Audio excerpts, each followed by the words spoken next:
Good morning बच्चों। हम लोग पिछली क्लास में टोपी शुक्ला कहानी में हम लोगों ने पढ़ा कि किस प्रकार टोपी और इफ़न की मित्रता हुई और टोपी जो है इफ़न के घर से वहाँ की संस्कृति, वहाँ की बोलचाल, वहाँ की भाषा सीख करके अपने घर जाता है और बोलता है। तो घर वाले लोग उसको डांटते हैं, पिटाई करते हैं और बोलते हैं कि अब टोपी के घर नहीं जाना। इतना कहने के बाद भी उनकी बातों को वो नहीं मानता है और फिर भी वो टोपी जो है इफ़न के घर जाता है। एक दिन ऐसा होता है कि दोनों मित्र एक जगह बैठकर बात करते हैं, क्योंकि उसकी दादी उसको बहुत अच्छी लगती हैं, टोपी को, इफ़न की दादी। तो टोपी से वो बोलता है कि हम लोग दादी बदल लिया जाए। तो इफ़न सुनता तो बोलता है कि मेरी दादी केवल मेरी दादी नहीं है, मेरे पापा की माँ है और मेरे कहने से मुझे कहानी सुनाती है, सब है, तो कैसे हम बदल लें। तो ये सुन के वो उदास हो जाता है। फिर दोनों दोस्त एक दिन स्कूल से बाहर जाते हैं और वहाँ केले खरीद के खाते रहते हैं। तभी अचानक खबर आ जाती है कि इफ़न की दादी की मृत्यु हो गई। उस समय दोनों वृद्ध क्लास 4 कक्षा 4 के छात्र रहते हैं और जब उस खबर सुनता है तो टोपी सुनने के बाद इफ़न अपने घर चल जाता है। टोपी अकेले जिम्नेजियम में बैठा रोता रहता है और उसके घर उसको दादी से इतना लगाव रहता है कि दादी का अकेलापन दूर टोपी करता है और टोपी का अकेलापन दादी दूर करती है, क्योंकि वो अपने घर में अकेली रहती है, ये अपने घर में अकेला, क्योंकि उनकी बोलचाल की जो भाषा थी इफ़न की दादी की और टोपी की एक थी। बच्चों, हम लोग अब देखेंगे आगे क्या होता है। इफ़न की दादी की जब मृत्यु हो जाती है उसके बाद टोपी ने 10 अक्टूबर सन 45 को कसम खाई कि अब वह किसी ऐसे लड़के से दोस्ती नहीं करेगा जिसका बाप ऐसी नौकरी करता हो जिसमें बदली होती है। देखिए आप, अब यहाँ दिखा रहा है कि इफ़न के पापा का ट्रांसफ़र हो गया था और वहाँ दूसरे लोग आ गए थे। तो इफ़न और टोपी एक दूसरे से दूर हो गए। तो टोपी अपने मन की बात कहता है कि उसने कसम खा ली कि वैसे लड़के से दोस्ती नहीं करेगा जिसके पापा दूर रहते हैं। 10 अक्टूबर सन 45 का यूं तो कोई महत्व नहीं, परंतु टोपी के आत्म इतिहास में इस तारीख का बहुत महत्व है, क्योंकि इसी तारीख को इफ़न के पिता बदली पर मुरादाबाद चले गए। इफ़न की दादी के मरने के थोड़े ही दिनों बाद यह तबादला हुआ, इसलिए टोपी और अकेला हो गया। एक तो दादी चली गई, मृत्यु हो गई, और दूसरा टोपी के इफ़न के पिता का ट्रांसफ़र हो गया, क्योंकि दूसरे कलेक्टर ठाकुर हरिनाम सिंह के 3 लड़कों में से कोई उसका दोस्त न है। जो नए लोग उस बंगले में आए उन तीनों में उनके 3 बच्चे थे, लेकिन उन तीनों में से कोई भी टोपी का मित्र नहीं बना। डब्लू बहुत छोटा था, बीलू बहुत बड़ा था, गुड्डू था तो बराबर का परंतु अंग्रेजी बोलता। 3 बच्चे थे, तीनों के बारे में बता रहा है कि एक तो बहुत छोटा था, एक बड़ा था, जो बराबर वाला था वो इतना ज़्यादा इंग्लिश बोलता था कि इनको लिफ्ट नहीं देता था। और यह बात भी थी कि उन तीनों को इसका एहसास था कि वे कलेक्टर के बेटे, वो तीनों अपने को कलेक्टर का बेटा समझते थे, इसलिए इनको लिफ्ट नहीं देते थे, यानी इनसे बातचीत करना उन लोगों को पसंद नहीं था। किसी ने टोपी को मुंह नहीं लगाया। माली और चपरासी टोपी को पहचानते थे, इसलिए वह बंगले में चला गया। बीलू, गुड्डू और डब्बू उस समय क्रिकेट खेल रहे थे। डब्बू ने हिट किया, गेंद सीधी टोपी के मुंह पर आई। उसने घबरा कर हाथ उठाकर गेंद उसके हाथों में आ गई। दिखा रहा है कि वो तीनों बच्चे जो है क्रिकेट खेल रहे थे। अचानक से, चूंकि सरकारी बंगला था, चपरासी को सबको पहचानता था, माली को, तो टोपी अंदर गया। उन लोग गेम खेल रहे थे और बैट बॉल, तो क्रिकेट खेलते समय बॉल ऐसा मारा कि सीधी जो है टोपी के मुंह पर आई। उसने घबरा कर हाथ उठाया, गेंद उसके हाथों में मुंह पे लगी और घबरा के हाथ ऊपर किया तो हाथ में गेंद आ गई। How is that? Head Mali umpire था, उसने उंगली उठा दी। वह बेचारा केवल यह समझ सका कि हाउ इज दैट का शोर हो तो उसे उंगली उठा देनी चाहिए। Who are you? अब डब्बू ने सवाल किया। बलभद्र नारायण। डब्बू ने का जवाब दिया, टोपी ने जवाब दिया। Who is your father? वह सवाल गुड्डू ने किया। तो उसने एक शब्द में जवाब दिया, भृगु नारायण। बीलू ने अंपायर को आवाज दी कि भृगु नारायण कौन है? Any of our chaprasis? नहीं साहब, अंपायर ने कहा, शहर के मशहूर डॉक्टर है। यह mean doctor? You mean doctor?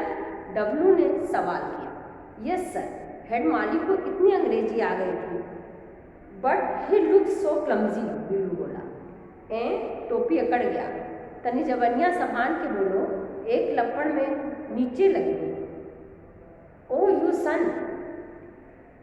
Of the dirty pig, Billu ने हाथ चला दिया। टोपी लुढ़क गया।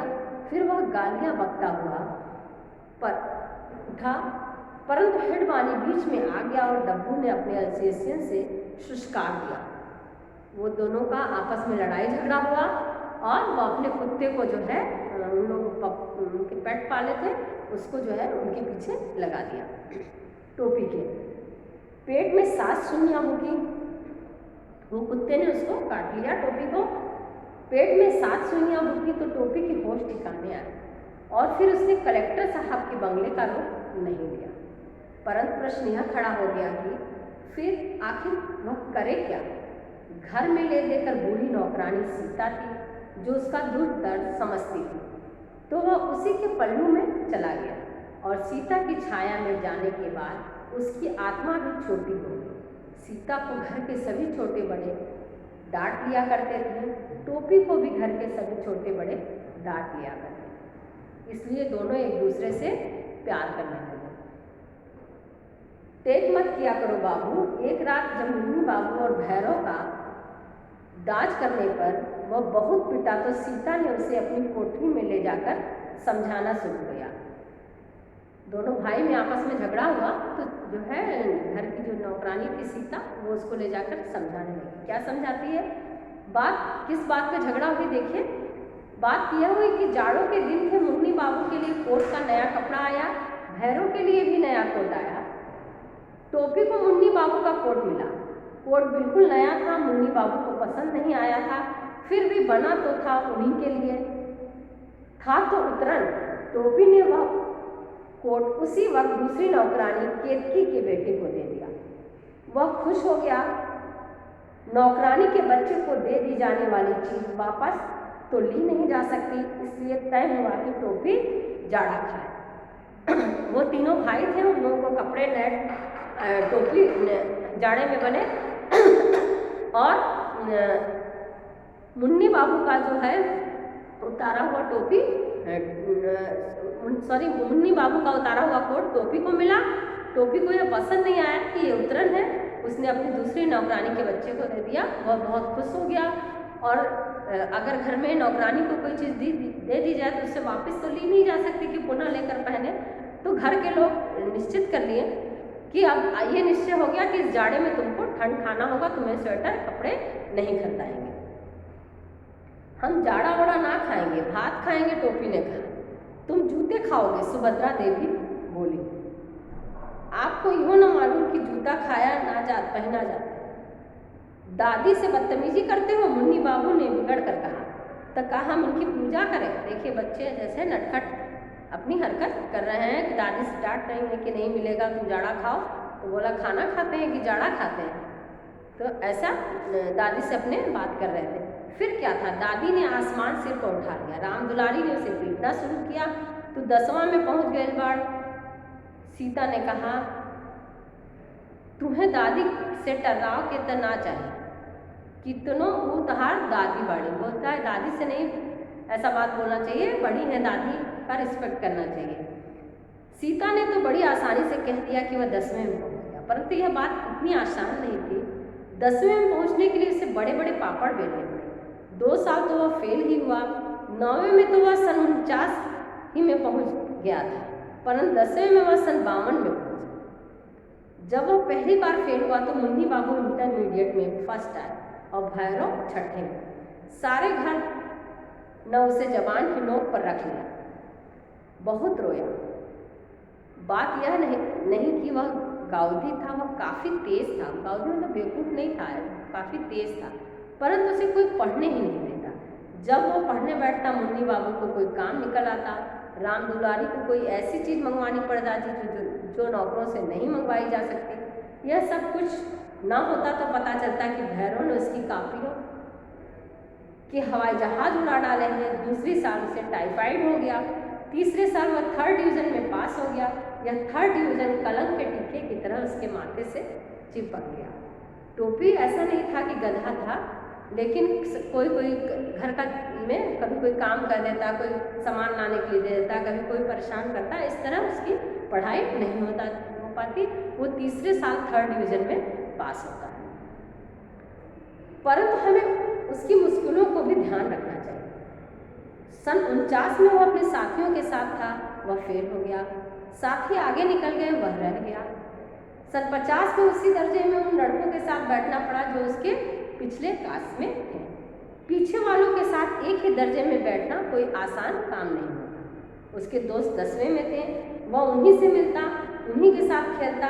अपने साथ हो जाने वालों में से किसी के साथ उसकी दोस्ती, मतलब 9th में फेल हो गया तो 10th में जो बच्चे थे 9th पास करके आए, उन लोगों के साथ तो वो आगे निकल गए, लेकिन जो 9th से पास करके 10th में आए उनके साथ वो ना रह करके अपने दोस्त जो आगे क्लास में चले गए थे उन्हीं के साथ दोस्ती करता। अपने क्लास के बच्चों से उसकी किसी से दोस्ती ना हो सके। जब भी वह क्लास में बैठता तो उसे अपना बैठना अजीब लगता। दूसरे बच्चों के साथ, अपने जूनियर क्लास के स्टूडेंट के साथ बैठना नहीं अच्छा लगता। उस पर सितम यह हुआ कि कमज़ोर लड़कों को मास्टर जी समझाते तो उसकी मिसाल देते। जब बच्चे क्लास के कमज़ोर बच्चों समझाते हैं तो टोपी का उदाहरण देते कि देखो जैसे टोपी 3 साल से इसी क्लास में पढ़ रहा है, क्या मतलब है? शाम अवतार या मोहम्मद अली बलभद्र की तरह इसी दर्जे में टिका रहना चाहते हो? डोंट कमेंट इसको बोलते हैं। टीचर लोग भी कमेंट करके और उसी का उदाहरण देते कि उसके जैसा रहना चाहते हो। यह सुनकर सारा दर्जा हंस पड़ा। हंसने वालों में वे होते जो पिछले साल 8वें में थे। वह किसी न किसी तरह इस साल को झेल गया, परंतु जब वह सन 51 में भी उसी 9वें दर्जे में ही बैठना पड़ा तो वह बिल्कुल गीली मिट्टी लोंधा हो गया, यानी एकदम शांत हो गया। क्योंकि अब तो 10वें में भी उसका कोई दोस्त नहीं था। 8वें वाले 10वें में थे, 7वें वाले उसके साथ थे। उसके बीच में वह अच्छा खासा बूढ़ा दिखाई मीन्स बड़ा लगने लगा, बड़ा दिखाई देने लगा। वह अपने भरे पूरे घर की ही तरह अपने स्कूल में भी अकेला हो गया। मास्टरों ने उसका नोटिस लेना बिल्कुल ही छोड़ दिया था। कोई सवाल किया जाता और जवाब देने के लिए वह भी हाथ उठाता तो मास्टर उसे जवाब ना पूछता, परंतु जब उसका हाथ उठता ही रहा तो एक दिन अंग्रेजी साहित्य के मास्टर साहब ने कहा, 3 बरस से यही किताब पढ़ रहे हो, तुम्हें तो सारे जवाब जवानी याद हो जाने चाहिए। इन लड़कों को अगले साल हाई स्कूल का इम्तहान देना है, तुमसे पर साल पूछे, मतलब नेक्स्ट ईयर तुमसे अगली साल पूछ लूँगा। 3 साल से जब हाथ उठाता तो बोलते इतने साल से 3 साल से एक ही क्लास में पढ़ रहा, तुम्हें सब याद हो जाना चाहिए अच्छे से, और तुमसे अगली साल पूछेंगे, अभी इनसे पूछना है।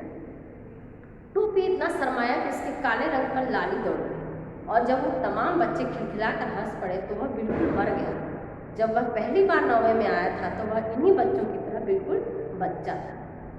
फिर उसी दिन अब्दुल वहीद ने रिसेज में वह तीर मारा कि टोपी बिल्कुल बिलबिला उठा।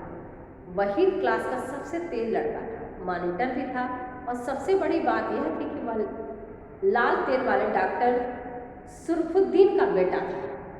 उसने कहा, बलभद्र अबे तो हम लोगों में क्या घुसता है, 8th वाले से दोस्ती कर, हम लोग तो निकल जाएंगे, बाकी तुम्हें तो उन्हीं सबन के साथ है, मतलब तुम हमारे साथ क्या दोस्ती कर रहे हो, तो पीछे जूनियर क्लास से दोस्ती करो, क्योंकि हम लोग तो अब 9th से 10th में चले जाएंगे, तुम फिर 8th वालों के साथ आ जाओगे, तो उनसे ही दोस्ती करो। यह बात टोपी के दिल के आर पार हो गई, और उसने कसम खाई कि टाइफाइड हो या टाइफाइड का बाप उसे पास होना है। परंतु बीच में चुनाव आ गए। डॉक्टर भृगु नारायण नीले तेल वाले खड़े हो गए। अब जिस घर में कोई चुनाव के लिए खड़ा हो गया हो उसमें कोई लिख पढ़ कैसे सकता है। वह तो जब डॉक्टर साहब की जमानत जब्त हो गई तब घर में जरा सन्नाटा हुआ, और टोपी ने देखा कि इम्तहान सिर पर खड़ा है। वह पढ़ाई में जुट गया, परंतु ऐसे वातावरण में कोई पढ़ क्या सकता है, इसलिए उसका पास ही हो जाना बहुत। वाह, दादी बोली, भगवान नजरे बद से बचाए, रफ्तार अच्छी है। तीसरे बरस तीसरे दर्जे में पास तो हो गए। यानी टोपी जब पास होता है तीसरे साल तो दादी कहते हैं भगवान नज़र से बचाए, तीसरी साल कम से कम तुम पास हो, यानी क्लास 9वीं कक्षा पास करके 10th क्लास 10th में 9 से 10 में चला जाता है और दादी भगवान को ऐसा बोलती हैं।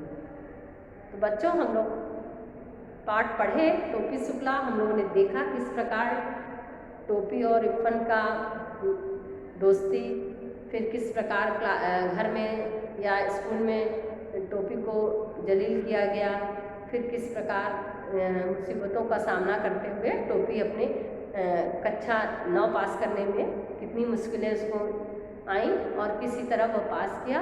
पास करने के बाद दादी ने भगवान को धन्यवाद दिया। तो बच्चों पाठ समाप्त हो गया। आप लोगों का स्पर्श संचयन पाठ्य पुस्तक के सभी लेसन पढ़ा दिए गए हैं। अब जो भी डाउट होगा वो हम लोग लाइव क्लास में क्लियर करेंगे। तो बच्चों आज की क्लास यहीं समाप्त होती है। धन्यवाद।